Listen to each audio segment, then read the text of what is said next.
Good morning, good afternoon, good evening, everyone. Thanks for joining us for this main stage session. My name is Ola Chowning. I'm a partner and leader for North Europe in ISG, Information Services Group.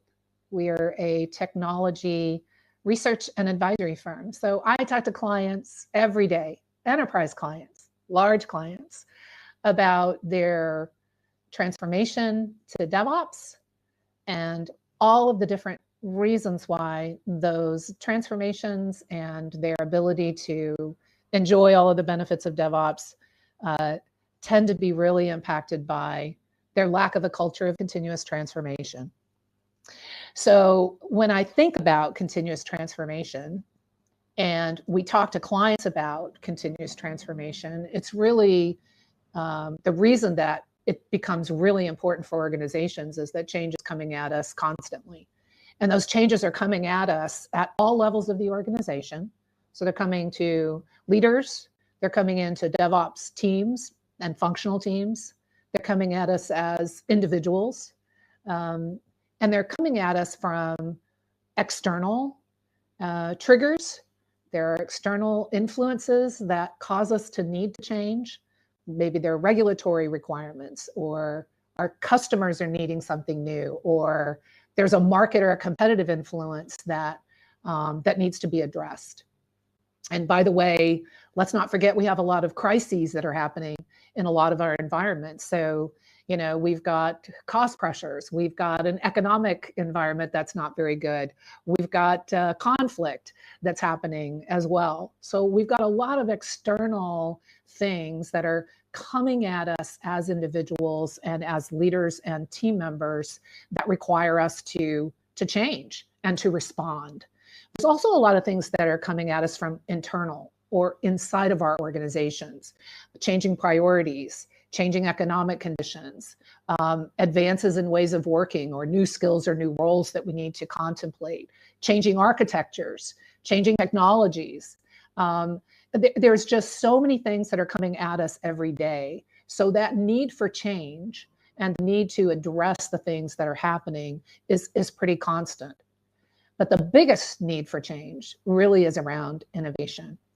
And innovation is really something that's sometimes hard to digest in terms of what it means, but it's almost always a condition that exists within my environment that is a requirement from customers, a requirement from my enterprise, or a requirement from my team. I need to innovate. I need to improve. I need to continually be ready for all the changes coming at us, both internally and externally. And so that continuous cycle of change that we see happening within our external and our internal environments, the innovation that everyone just expects us to be able to do, from our customers to our leaders to even our people managers, that continuous cycle of change requires us to address transformative change continuously. And because we're addressing transformative change in a continuous manner, part of what we really want to be able to do is achieve a way of advancing my entire organization to think of change and expect change to happen all the time. So if I think of change as just an individual single trigger that comes toward me, and I need to address that single thing, oh, if only it were so easy, because it's rare that I have the luxury of one single change trigger happening. I'm usually addressing multiple things happening within the environment. And so that cycle of change is not only continuous, but it's rampant, it's everywhere. Continuous transformation says a couple of things. First of all, it says that transformation is not a project, it's a journey. So continuous transformation is a way of thinking about transformative change that is happening within our environments, happening within our leadership teams, happening within our products, happening within our customer experience, happening within our own selves as individuals. That is happening all the time. It's iterative. It's a journey. It's an evolution. And processes do help. When I have agile type of processes like the one that I'm showing you here, where I have a very sort of a rigid process, but it enables me to be able to think of things in an iterative fashion where I have an idea engine and I'm looking at really early value, and then I'm expanding my success based on it. And I may be doing that in my DevOps team, but I can also do that as an individual based on multiple changes that are coming at me. I can use a similar process to develop new skills, to explore new technology, to improve the performance of a team or a function or even an enterprise. So process can be an enabler of continuous transformation. But continuous transformation needs to happen at all levels. So it needs to happen with leaders at the enterprise level, at the team level, and it also needs to happen for individuals. And because it needs to happen at all levels, there needs to be an environment for continual transformation. And what I've found in working with clients is that the most foundational aspect of enabling continuous transformation within your environment is your culture. And culture's a bit tricky. So what is it? Culture, in essence, is within a particular environment or organization. What are the shared values, customs, and attitudes? I think of these as unspoken rules.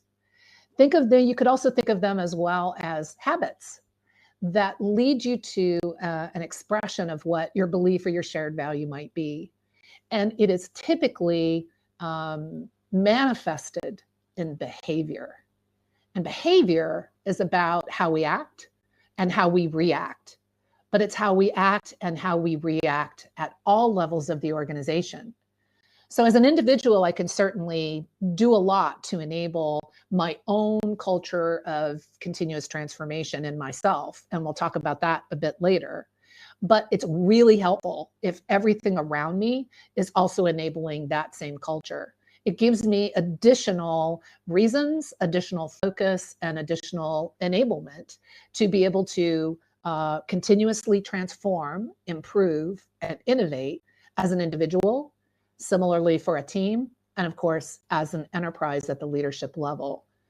Why does culture really matter? Is we want to express to the organization, to the team, and to individuals that we value transformation, we value innovation, we value change. And a lot of what we see organizations struggle with is trying to only do this in terms of a process. So they try to put processes in place that force behavior, but culture is usually unspoken. It's usually not rote. It's usually more something that's just expressing an attitude or a belief. So I need the ability for leaders to react the appropriate way with individuals in the organization in order to enable that culture of continuous transformation. So let's talk about some tactics that I've seen be successful to foster a culture of continuous transformation. And I've outlined these tactics by the area of the organization where they're usually expressed or where you usually see them. But I don't want you to think of these as mutually exclusive. And I'll explain a little bit of what I mean in a moment. Look, as enterprises, as leaders, as team members, there are some things that we can do just as daily actions and reactions, all of those behaviors that can actually help us foster continuous transformation culture. Customer at the heart of decision making is one way that we can do that. And I like to think of it as using delight as an objective. So whether my customer is an external consumer, an internal employee, or an internal business, maybe it's my product owner if I'm a product team, if I use delight as an objective and I am continually making decisions about what I do, the areas that I put my time and my effort based on the ability for me to foster that delight in my customer, then I tend to have far more of a focus on continuous transformation, on continuous innovation. Because if I'm looking at that continually, I'm always looking to do something new for my customer. A lot of that comes through customer feedback, because we all know that customers are always looking for the next best thing. They're looking for something that's new. They're looking for something that's really great in their environment. So if I use delight as an objective and I put the customer at the heart of my decision-making objectives, then what I tend to do is foster continuous transformation, or things that can happen in a continuous manner to make my products or my dealings with my customer better and better over time. I can also align incentives, performance, and value. So there are some processes and practices that I can also use to foster putting the customer at the heart of decision making and fostering that culture. As leaders and as teams, I can really do a lot if I align my teams and empower them, align them to value, align them to the business value or the focus or the laser focus of specific value that I want that team, whether it's a functional team, a product team, a development team, a DevOps team, whatever the laser focus of value that I can really have everyone together have a viewpoint that they have a specific value that is a part of their objective. If I can establish a constant innovation appreciation that happens within that team, and if I have a lot of cross-functional skills, a lot of diversity, and also ensure that I have empowerment. So in other words, I need to make sure my teams are empowered, and I give them a sense of shared accountability. What that tends to foster is a team that together is looking for new, innovative ways to be able to transform, to continuously transform their product, the value that they present. What is that? So that I can continuously improve it.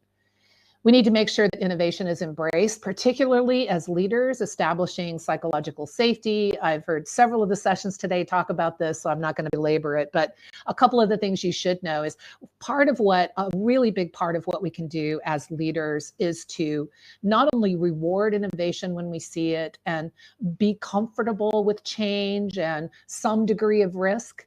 We need to really share our vulnerability. We need to share with people that we have also made mistakes and we have also taken risk and we've also come through, right, at the end of the day, which is really an important aspect of what we want to make sure that we do as leaders, following that high degree of EQ so that we have a really good way for the organization to see that we value that empathy and we create that sense of mistakes being a part of the practice and the part of innovation and transformation. And of course, we talked a little bit in process about an evolutionary approach, encouraging iteration, recognizing that it's a journey, not a process and not a project, embracing ideas to accelerate and to innovate and to transform within the individuals in our organization, within the functions that we lead, and within the teams as well. There are also some there are other tactics we can use as well as enterprises and leaders and team members. The first two sound a little odd because they feel like they're more process oriented. One is a portfolio of investment. And while it is process oriented and it's all about establishing funding models, expecting rapid priority shifts in where I place my investment, either in my team, in my enterprise, as an individual, where I'm going to invest my time might be thought of as a portfolio of investment. The important part of a portfolio of investment is that if I don't create an agile mechanism of being able to shift my priorities rapidly, I have a tendency to do a couple of things. I overrate sunk cost. So even though I've spent a lot of money, I haven't seen any value. If I just spend a little bit more, I will finally get that value. So I tend to overrate what are already costs that I've already spent, instead of really looking at things through what I think of as brutal eyes and saying, have I actually gotten the value? And if I don't have the value, what do I do? In a similar manner, constant business value creation should be our top measurement. We should be measuring it. We should be tracking it. We should be making smaller bets. We should have early and very brutal value testing mechanisms that say, if someone comes to me and says, hey, Ola, I just need $1 million in 18 months and I'm gonna do this really wonderful thing, my answer is probably going to be, I don't think so. let's find a way to have some of that value much more earlier in the process so that I can do some brutal value testing to ensure that I'm actually getting something out of your innovation or your transformation. And you should capture things that are even, intangible.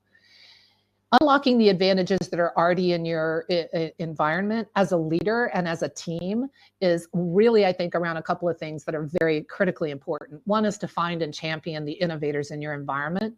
But I think the number one thing that leaders can do is, frankly, get out of the way. You have a lot of people within your environment who are already well invested in innovation, in transformation, and continuously transforming themselves, their product, the way that they work. Get out of the way and let them do it. And finally, creating a value culture. Look, there are a lot of things that we talk about in communication, and communication is important that we talk about the fact that we value our customers and we value our employees and we certainly value innovation and we value change, et cetera. But at the end of the day, communication is great, but if I don't celebrate those things, if I don't celebrate technologies and ideas and change, if I don't invest time, money, what have you, then I'm probably not really going to establish a value culture that clarifies that I really do value those things within my environment. And finally, what are you doing to embrace continuous transformation in yourself? Think of this not just as continuous learning, but continuous testing of yourself. Try something new ways of working, new processes, new technologies. I had a client who expressed to me, they call it going Star Trek. and their example was, explore strange new worlds, seek out new life forms, new civilizations, boldly go where no one else has gone. Nobody else in your DevOps team knows anything about automating your CI/CD flow. Go figure it out. Boldly go there. Go try something new. Automatically say yes. These are really important behaviors that you yourself can do to foster continuous transformation of your own learning and your own capabilities, but also amongst members of your team or your organization. You need to exploit available teachers. It's amazing how many people around us know what we don't know and can do what we can't do. And that we don't utilize that really awesome available advantage that we have, which is the people around us and the ability that they have to be able to teach us something. The most important aspect of that, of course, is we need to ask. We need to praise publicly when someone helps us out. And we have a lot of advantages that are probably available to us. We have curated learning. We have free webinars. Hello, DASA Connect, right? We have books and articles that we can read. We can volunteer to do things within our organization that are learning experiences for us. We need to feed our curiosity. And more than anything, we need to share. As individuals, tell our stories, share our experiences, both good and bad. Appreciate when others share with us. That's a really important one, so that we're not only acknowledging that they're doing something for us, but that we're also showing others that they'll be appreciated if they share as well. And offer your help to people. Tell people, I know how to do X, or I did this. Look what it did for me. How can I help you bring that into your own experience or into your own environment?